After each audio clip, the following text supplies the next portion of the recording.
Iron ম্যানের ডেথকে আর return করা হবে না, এটা বলে দিয়েছে। মানে হুম। আয়রন পরে ফিরবে, কিন্তু ওর ডেথটাকে রিওয়াইন্ড করবে না, ওর ম্যাজিক করে বাঁচিয়ে দেবে না, ওর ডেথটা ওখানেই হবে, কিন্তু মাল্টিভার্সের মধ্যে থেকে আয়রন ম্যানের অন্য ভ্যারিয়েন্টসরা আসবে, এটা মার্ভেল এক্সিকিউটিভ প্রডিউসাররা বলেছে। এবার তোমাদের কি মনে হয় সেই আয়রন ম্যানটা শুধু আরডিজেকেই দেবে নাকি অন্য কোনো অ্যাক্টার্সদেরও দেবে? এবার আয়রন ম্যানের মাল্টিপল মানে ভেরিয়েন্ট দেখাবে, তার মধ্যে একটা আরডিজে কে রাখবে, টাকাও তো ছাপাতে হবে, তো তার জন্য মেনটা। মেনটাকে রাখবে, আর তাছাড়া যেমনটা ওই হিউজ জ্যাকম্যানের সাথে হলো আর কি। হুম।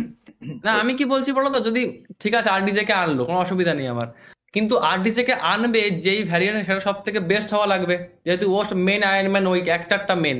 এবং তুমি অন্য যে কয়টা অ্যাক্টারকে তুমি আয়রন ম্যান প্লে করতে দেবে, তাহলে তুমি যে সে একটা আনলে তো হবে না, ওদের না, ফেসটা একটু বড় সড়ো ফেস একটা হওয়া ইয়ে থাকবে, দরকার। নিকোলাস কেজ থাকবে, আর একটা আমাদের টম ক্রুজ থাকবে।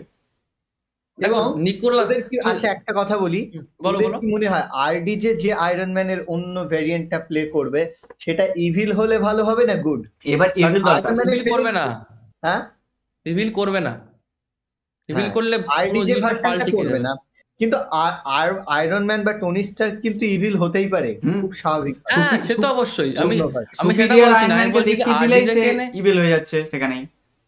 না না আমি বলছি কি বলতো, যে আরডিজে কে ফিরিয়ে এনে ওকে নেগেটিভ করার কোনো না। মানে হবে না, হ্যাঁ ওকে পজিটিভই রাখবে। আর হ্যাঁ তিনি যে দুটো অ্যাক্টরের নাম বললেন, নিকোলাস কেজ আর টম ক্রুজ, এই দুটো অ্যাক্টর এমন এমন অ্যাক্টর যাদের বিশাল ইগো, আর যারা সবসময় নিজের মুভিতেই কাজ করে। ঠিক আছে, টম ক্রুজ হলিউডের সবচেয়ে বড় অ্যাক্টর, মানে নিজের ব্র্যান্ডে, ও কোনো ক্যারেক্টার ফেমাস না, ওর নিজের নামে ফেমাস, তো ওকে একটা মুভিতে ক্যামিও করানো বিশালই মুশকিল ব্যাপার। সে মার্ভেল হোক আর যেই হোক, বুঝলে, ওকে আনা বিশাল মুশকিল। আর যে সবচেয়ে আমাদের নিকোলাস ব্র্যাড কেজ, পিট ভালো। হ্যাঁ ব্র্যাড পিটও সেম সেম লিগেই পড়ে যায়। আর তোমার না না দেখো নিকোলাস ব্র্যাড কেজ, পিট অতটা অহংকার নেই ভাই।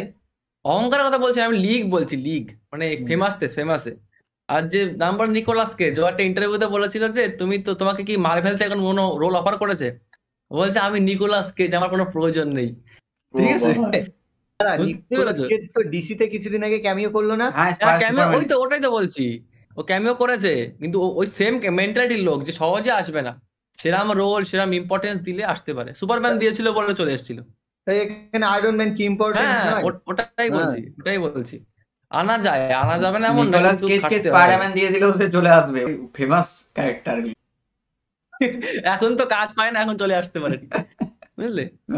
আর যেটা বলছিলাম যে আয়রন ম্যানকে যদি আনে, তোমার কি মনে হয় যে আমাদের মেন যে আরডিজে হবে, ওকে আয়রন ম্যানের কোন ভার্সনটা প্লে করতে দেবে? এমন কোনো iron man, super iron man বা অন্য কিছু, এরকম কিছু মনে হয়? তাকে প্লে। কিছুটা আমার কেন আমার মনে হয় যদি বা আনে